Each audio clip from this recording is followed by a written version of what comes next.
Hello hello वालों, स्वागत करते हैं आज के नए वीडियो में। और आज हम लोग पढ़ने जा रहे हैं कंपनी लॉ का एक और इम्पोर्टेंट टॉपिक जिसमें छोटी छोटी टिप्पणियां हैं। पहले हम लोग पढ़ेंगे अधिकारातीत का सिद्धांत, फिर एक अंशधारी बनने के तरीके, निगमित व्यक्ति का काल्पनिक सिद्धांत, कंपनी का संप्रवर्तक और एक प्राइवेट लिमिटेड कंपनी। इसके बारे में एक एक करके हम लोग पढ़ेंगे। सबसे पहले शुरू करते हैं इस टॉपिक को अधिकारातीत सिद्धांत यानी कि डॉक्ट्रिन ऑफ अल्टा वायरस से। परिभाषा देखें तो अधिकारातीत सिद्धांत का शाब्दिक अर्थ है अधिकार से परे या अधिकारातीत।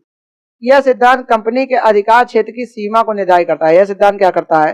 कंपनी के अधिकार क्षेत्र की सीमा को निर्धारित करता है। इसका मुख्य उद्देश्य कंपनी के कार्यों को उसके उद्देश्यों यानी ऑब्जेक्ट क्लॉज के दायरे में रखना है। इसका मुख्य उद्देश्य क्या है? कंपनी का जो उद्देश्य है उसके अंतर्गत ही कंपनी को रखने का है।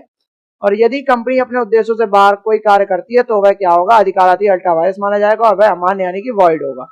ठीक है, चलो भाई महत्व देखो इसका भाई। तो कंपनी के उद्देश्य उसके मेमोरेंडम ऑफ एसोसिएशन एमओए में वर्णित होते हैं।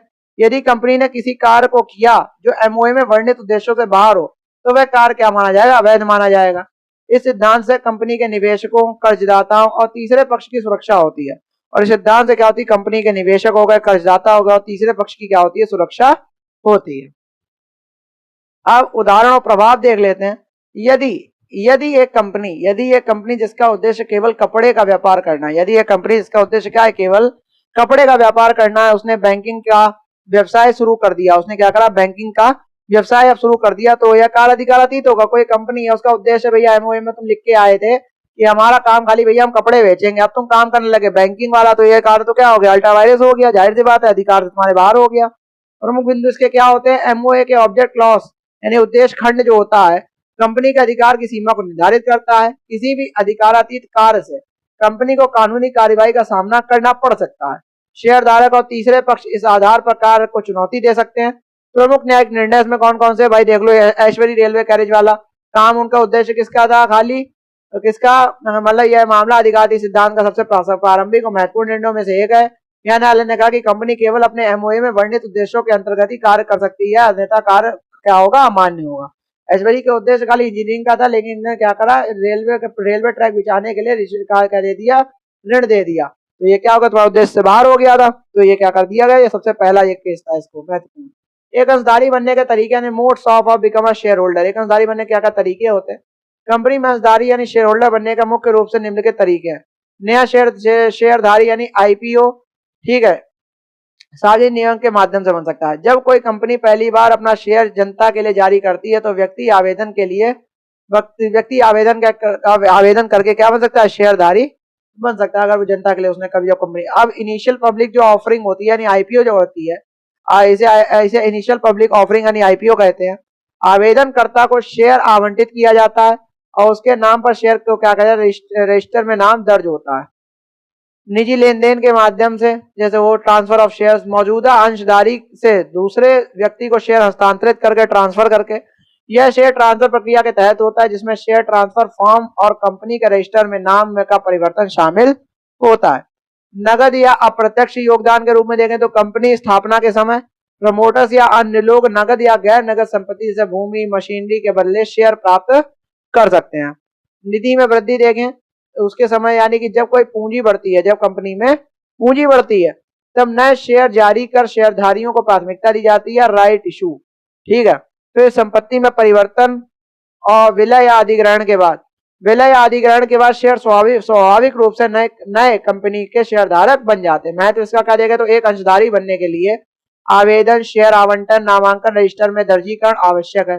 ठीक है भाई। फिर अंशधारक बनने के बाद उसके पास कंपनी के अधिकार, अंशधारक बनने के बाद क्या होता है? उसके पास कंपनी में अधिकार और दायित्व आते हैं, जैसे वोटिंग, लाभांश प्राप्त करना आदि, ये सब क्या होता है? उसके बाद अधिकार आ जाते हैं। तीसरा हम लोग का टॉपिक क्या था? निगमित व्यक्तित्व का काल्पनिक सिद्धांत, जो फिक्शन ऑफ कॉर्पोरेट पर्सनैलिटी होती है। ठीक है, फिर निगमित व्यक्तित्व यानी कॉर्पोरेट पर्सनैलिटी का अर्थ है कि कंपनी एक स्वतंत्र कानूनी व्यक्ति होती है, सेपरेट लीगल एंटिटी होती है जो अपने सदस्यों से अलग होती है। इसे काल्पनिक सिद्धांत फिक्शन थ्योरी भी कहा जाता है, क्योंकि न्यायालय ने माना कि कंपनी भी मनुष्य की तरह कानूनी अधिकार और कर्तव्य रखती है, हालांकि वह एक काल्पनिक व्यक्ति यानी कि एक आर्टिफिशियल लीगल पर्सनैलिटी है। समझ में आया? ये तो बहुत यार डीप पढ़ चुके हो अलग अलग टॉपिक्स में। कंपनी के पास संपत्ति रखने, अनुबंध करने, मुकदमा झेलने का भी अधिकार होता है और कंपनी का दायित्व उसके सदस्यों तक नहीं पहुंचते, सीमित देयता होती है। और कंपनी के शेयरधारक केवल अपनी पूंजी तक ही क्या होते हैं, सीमित जिम्मेदार होते हैं। इसमें प्रमुख न्यायिक निर्णय देखो, सलमान वाला मैटर, सलमान खान वाली सोलेमॉन सोलेमॉन कॉर्पोरेशन लिमिटेड वाला मैटर देखा तो यह केस निगमित व्यक्तित्व के सिद्धांत का सर्वाधिक प्रसिद्ध उदाहरण है। यह केस क्या है, निगमित व्यक्तित्व के सिद्धांत का एक सर्वाधिक प्रसिद्ध उदाहरण है। स्थिति इसकी देखें कि मॉरिस सेलोमन ने कंपनी बनाई और अपने स्वयं के शेयरों का अधिकांश हिस्सा रखा। मॉरिस सेलोमन ने क्या करा, अपनी कंपनी बनाई और अपने स्वयं के शेयरों का क्या रखा, अधिकांश हिस्सा रखा। कंपनी के कर्जों के बावजूद न्यायालय ने फैसला दिया कि कंपनी एक क्या स्वतंत्र कानूनी व्यक्ति है और सेलोमन व्यक्तिगत रूप से कर्जों के लिए क्या है, जिम्मेदार नहीं था। और जो क्या था, सेलोमन था, वो व्यक्तिगत रूप से कर्जों के लिए जिम्मेदार नहीं था। ठीक, निष्कर्ष देखें, यह निर्णय कंपनी को स्वतंत्र कानूनी इकाई मानता है। यह निर्णय क्या मानता है, कंपनी को स्वतंत्र कानूनी इकाई मानता है और इसके सदस्य व्यक्तिगत रूप से कंपनी के कर्जों के लिए जिम्मेदार नहीं होते। इसके सदस्य क्या होते हैं, व्यक्तिगत रूप से कंपनी के कर्जों के लिए जिम्मेदार नहीं होते हैं। कार्पोरेट सिद्धांत में निहितार्थ देखें, यानी कंपनी के लिए एक स्वतंत्र पहचान, फिर सदस्यों का व्यक्तिगत दायित्व इसमें सीमित हो जाता है, कंपनी के नाम से संपत्ति का स्वामित्व और विवाद होता है, निवेशक कंपनी के एजेंट होते हैं, ना कि कंपनी स्वयं होती है। ठीक है, निदेशक कंपनी के एजेंट होते हैं, कंपनी स्वयं एजेंट उसकी नहीं होती है।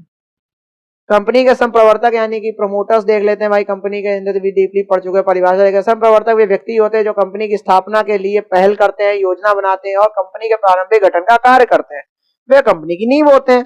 फिर संप्रवर्तक के कर्तव्य देख लो, कंपनी के गठन के लिए आवश्यक कार्रवाई करते हैं, प्रारंभिक पूंजी जुटाते हैं, शेयरधारकों का शेयरधारकों क्या कहते हैं, प्रलोभन देते हैं, कंपनी के नाम, उद्देश्य और प्रस्ताव क्या करते हैं, तैयार करते हैं। ठीक, आगे चलो। अधिकार और जिम्मेदारी भाई देख लो, संप्रवर्तक यानी प्रमोटर्स की। प्रमोटर कंपनी के एजेंट होते हैं।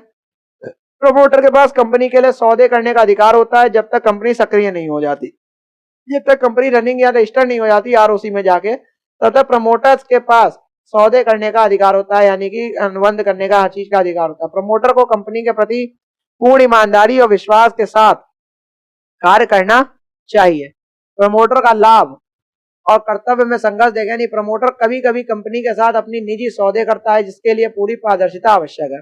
यदि प्रमोटर ने कंपनी को किसी लाभ का लाभांश नहीं दिया या छुपाया तो यह घोर उल्लंघन है। प्रमुख न्यायिक निर्णय देखें तो कैलनर वर्सेस बैक्स्टर वाला मैटर देखो, यहाँ प्रमोटरों द्वारा कंपनी के गठन से पहले लिए गए अनुबंध के बारे में निर्णय दिया गया था। न्यायालय ने कहा कि तब तक अनुबंध प्रमोटरों को व्यक्तित्व दायित्व में आता है जब तक कंपनी कानूनी रूप से स्थापित नहीं की जाती, और जब तक कंपनी कानूनी रूप से स्थापित नहीं है तब तक जो दायित्व होगा वो किसके ऊपर आएगा, प्रमोटरों के ऊपर ही आएगा। एक प्राइवेट लिमिटेड कंपनी, जो प्राइवेट लिमिटेड कंपनी क्या होती है वो देखो भाई परिभाषा, भारतीय कंपनी अधिनियम कॉन्ट्रैक्ट वो कंपनी एक्ट अधिनियम 2013 देंगे तो उसके अनुसार देंगे तो प्राइवेट लिमिटेड कंपनी एक ऐसी कंपनी होती है जिसके शेयर सार्वजनिक रूप से जारी नहीं किए जा सकते, मतलब पब्लिकली जारी नहीं किए जा सकते। फिर जिसकी शेयर धारकों की संख्या 200 से अधिक नहीं होती है, ठीक है, जिसमें शेयरों का स्वतंत्र ट्रांसफर प्रतिबंधित होता है, जिसमें प्राइवेट लिमिटेड शब्द कंपनी के नाम के अंत में शामिल होता है, वो सब क्या होती है, प्राइवेट कंपनी होती है। इसकी विशेषताएं देख लो, स्पेशली सीमित देयता होती है, शेयरधारकों की देयता उनके द्वारा अदा किए गए शेयर पूंजी तक ही सीमित होती है। सीमित सदस्य संख्या 200 से सदस्य अधिक नहीं हो सकते प्राइवेट कंपनी में। उसके बाद शेयर ट्रांसफर पर प्रतिबंध होता है, यानी कि शेयर ट्रांसफर क्या था, प्रतिबंध होता है। शेयर धारक अपने शेयर बिना अन्य सदस्यों की सहमति का ट्रांसफर नहीं कर सकते। सार्वजनिक निर्गम प्रतिबंधित देखें, यानी शेयरों का सार्वजनिक बिक्री या सार्वजनिक रूप से पूंजी जुटाना संभव इसमें नहीं होता है। कम अधिक औपचारिकता होती है, सार्वजनिक कंपनी के मुकाबले प्राइवेट लिमिटेड कंपनी के लिए नियमों में ढील होती है, जिससे प्रबंधन क्या होता है, आसान होता है। इसके लाभ देख लेते हैं भाई, तो नियंत्रण सदस्यगण के हाथ में रहता है, गोपनीयता बनी रहती है, कम नियामक बाधाएं आती हैं और सीमित देयता की सुविधा इसके अंतर्गत रहती है। ठीक है भाई,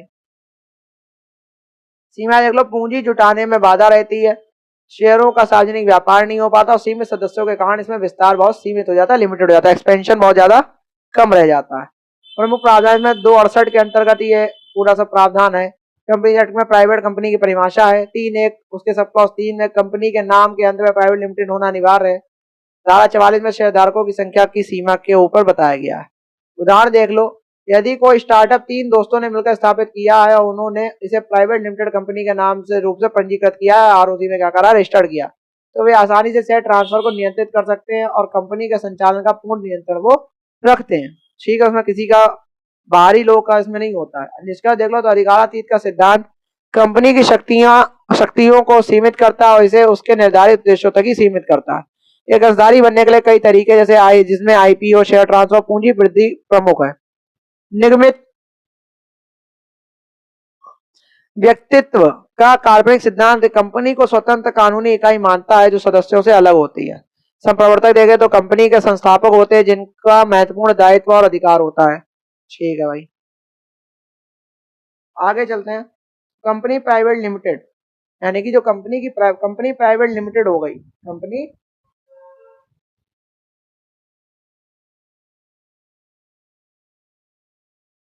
कंपनी प्राइवेट कंपनी लिमिटेड है, सीमित सदस्यता रहती है, सीमित शेयर ट्रांसफर और सार्वजनिक निगम प्रतिबंध के कारण छोटे समूहों के लिए उपयुक्त होती है।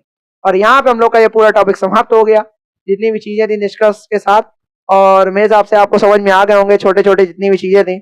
और नहीं समझ में आया तो आपको पता आपको क्या करना है, 1.5x की स्पीड लाके एक दो बार वीडियो को देखना, बहुत अच्छे समझ में आ जाएगा। और ऐसे ही आपके लिए वीडियोस आते रहेंगे कंपनीज लॉ के। तब तक ले जय हिंद, जय भारत।